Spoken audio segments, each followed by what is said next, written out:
Hey everybody, it's Neil, and check out what I have here. I have some, I think they call them cob lights because it looks like a corn cob, but we're gonna go ahead and try it in the lamp here. This is just a regular lamp, but ideally I think I'm gonna put them outside. But let's see what we've got in here. So this is what it looks like there.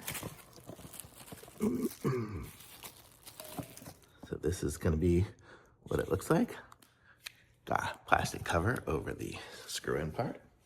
We're gonna go ahead and screw it in to our light base, if it'll go. It's a bit tough because it's a hanging one. Okay, so there it is. Oh, whoa, that's bright. Look at that compared to these ones here. This is gonna give us some huge amount of brightness. That is cool. That's a bright light, and it looks good.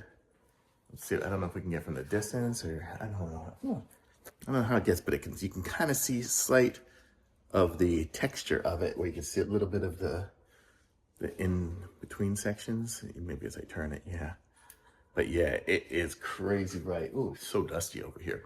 But you get the idea. Really nice light. It's in add way more brightness. I'm not going to use it in this particular one here. I think I might put it on one of the outside ones where we need a lot more light. But totally cool, and I like it. It looks good, and it puts out light at the bottom too. You can see there's some lights up there on the bottom side and all around. So totally cool. Thumbs up.